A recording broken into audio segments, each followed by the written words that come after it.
आ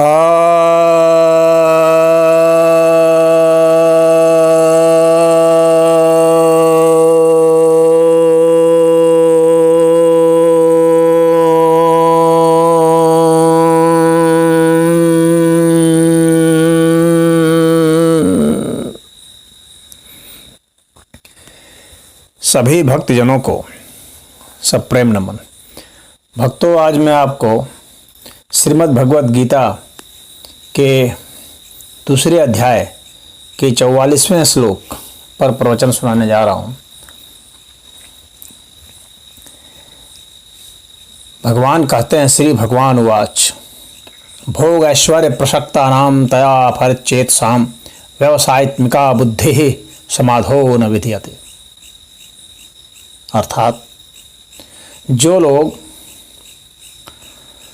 भोग तथा ऐश्वर्य के प्रति अत्यधिक आसक्त हो जाते हैं, तो ऐसी जो वस्तुएं हैं जो इन सब चीज़ों को बढ़ाने में सहयोग करती हैं, उनसे वे मोहग्रस्त हो जाते हैं। तो जो उनके मन हैं उसमें एकनिष्ठ बुद्धि नहीं होती है, यानी भक्ति नहीं होती है, उनकी व्यवसायत्मिका बुद्धि नहीं होती है, वो दृढ़ निश्चयी नहीं हो पाते हैं परमेश्वर के प्रति, उन्हें समाधि उपलब्ध नहीं हो पाती है।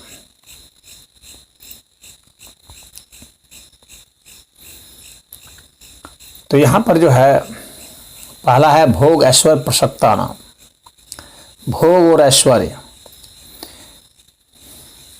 तो जो हमारी इंद्रियां हैं और जो उन इंद्रियों के जो विषय हैं, जैसे कि आँख है तो इसका विषय जो है रूप है, रसना है, जीभ है तो इसका विषय रस है, त्वचा है तो इसका विषय जो स्पर्श है, कान है तो इसका विषय शब्द है, नाक है तो इसका विषय गंध है।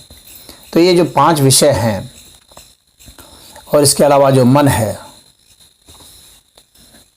तो इन विषयों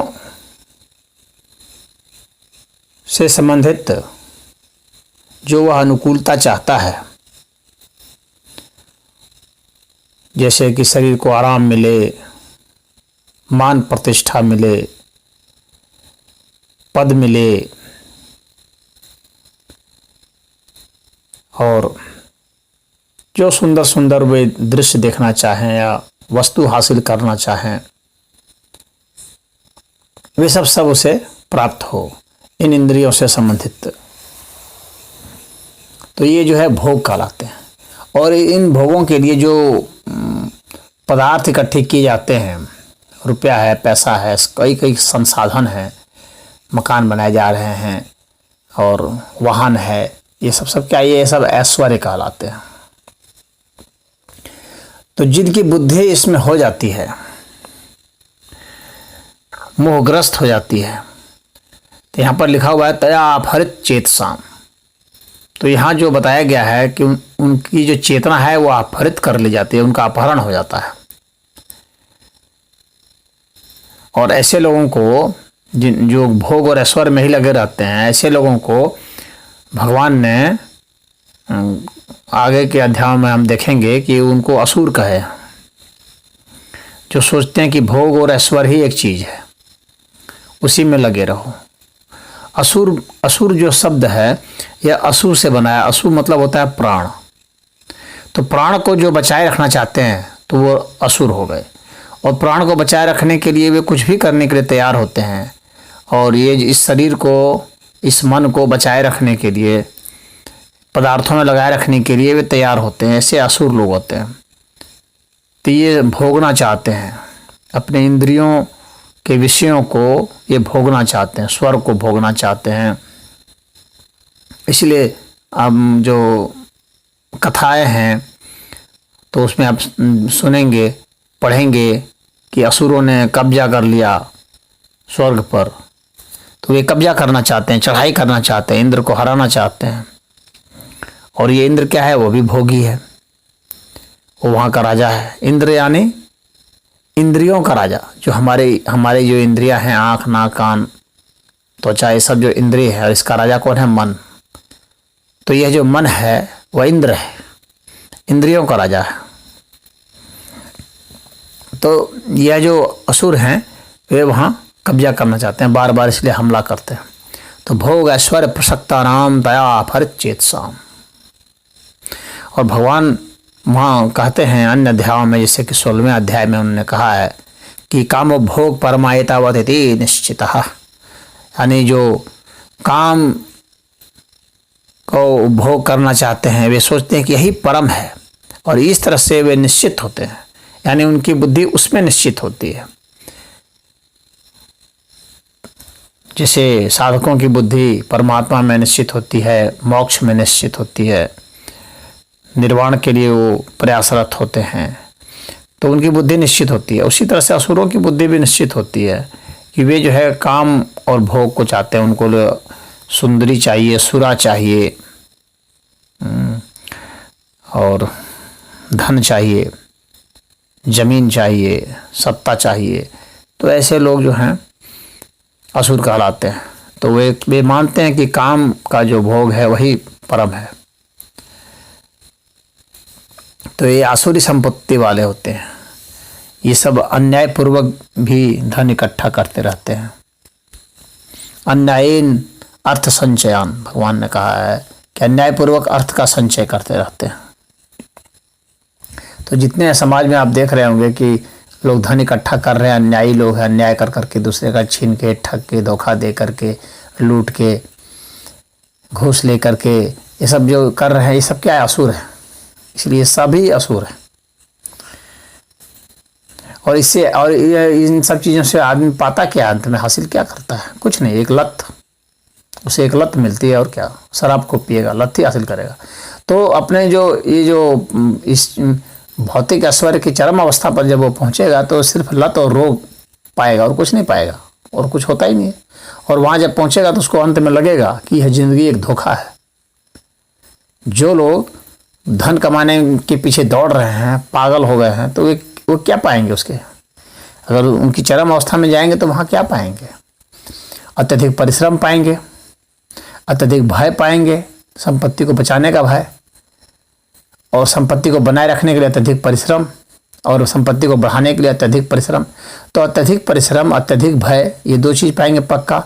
तीसरी चीज़ क्या पाएंगे पक्का? वह है रोग। इन सब चीज़ों से रोग मिलेगा। चौथी चीज़ क्या पाएंगे? लत और चरित्रहीनता पांचवी चीज़ के रूप में पाएंगे। तो ये सब जो चीज़ें हैं, यही सब चीज़ें पाएंगे आप, इनके पीछे चले जाएंगे। इसीलिए इनसे हट करके जो साधना करते हैं उन्हीं का जीवन सफल होता है। नहीं तो जिंदगी वहाँ पहुँच करके लगेगा कि जिंदगी ने धोखा दे दिया। तो हम जो विकास की बात करते हैं, तो एक एक आदमी को अगर विकसित करके वहाँ तक पहुँचा दिया जाए तो वो परम असुर हो जाएगा। और क्या होगा? इस विकास से हम असुर ही बनाएंगे। जो विकास का हम लोग का मॉडल है, जो राजनेता सब लगातार उस पर खूब हल्ला गुल्ला करते हैं कि विकास होना चाहिए, विकास होना चाहिए, तो उससे विकास से क्या करेंगे आप?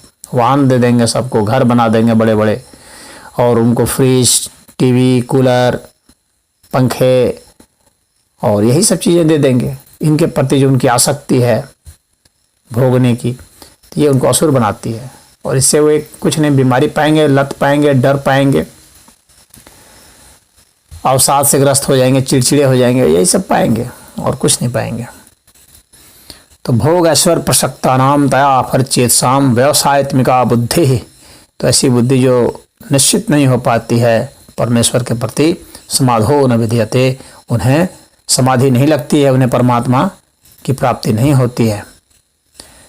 यहाँ जो समाधि शब्द का प्रयोग किया गया है, तो समाधि किसको कहते हैं? जब हमारा मन स्थिर हो जाता है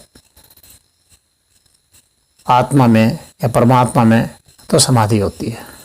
अगर आत्मा तक पहुंच गए तो संप्रज्ञात समाधि, परमात्मा तक पहुंच गया संप्रज्ञात समाधि। निरुक्ति में कहा गया है सम्यक अधीयते अस्मिन् आत्म तत्व यथा आत्मयम, यानी मन को जब आत्मा में हम स्थिर कर देते हैं तो उसे समाधि कहते हैं, यह निरुक्त कहता है। तो यहाँ पर भगवान का तात्पर्य है कि जो वेद के जो वैसे वाक्य हैं, वैसे वाक्यों का जो अर्थ हम लोग निकालते हैं, यानी भौतिक अर्थ निकालते हैं वेद के मंत्रों का, तो वेद के मंत्रों का के हिसाब से अर्थ नहीं निकाल करके अपने मन माना अर्थ निकालेंगे तो फिर क्या होगा कि हम भोग और ऐश्वर्य में लिप्त हो जाएंगे, हमारी चेतना उसमें चली जाएगी, लिप्त हो जाएगी, फंस जाएगी और हम दुख भोगेंगे और कुछ नहीं। जो मनुष्य दूसरों को सुखी देख करके खुश हो जाता है उसको भोग करने की इच्छा नहीं रहती है, और जो मनुष्य दूसरों को दुखी देख करके दुखी हो जाता है उसको संग्रह करने की इच्छा नहीं होती।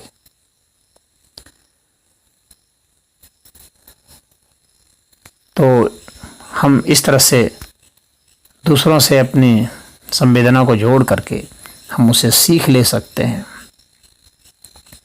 परमात्मा की प्राप्ति उसी व्यक्ति को हो सकती है जिसकी निश्चयात्मक बुद्धि है, जिसकी बुद्धि जो है भक्तिमय हो चुकी है, जो इस पृथ्वी के संसाधनों के प्रति आसक्त नहीं है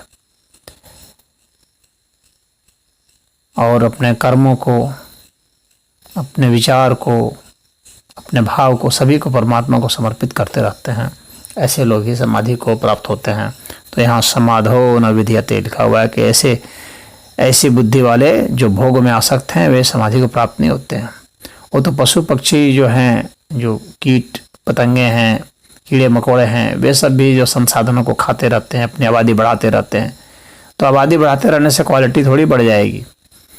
क्वालिटी बढ़ाने के लिए तो आपको अपनी चेतना के विशेष अर्थ का प्रयोग करना पड़ेगा, ताकि आप अपने को तो सुखी पहुंचाएं, दूसरे को भी सुख पहुंचाएं। स्वयं के प्रति करुणावान हो, दूसरे के प्रति भी करुणावान हो। स्वयं त्यागी हो जाएं, दूसरे को भी त्यागी बनने का उपदेश दें। स्वयं जीने का एक आधार बनाएं, स्वयं न्यायप्रिय हो गए, दूसरों के साथ भी न्याय करें, दूसरे को भी न्याय के लिए प्रोत्साहित करें। तो ऐसे व्यक्ति ही वो भोग और ऐश्वर्य से मुक्त हो सकते हैं, अन्यथा रोग और दुख, वेदना, चिंताएं, भय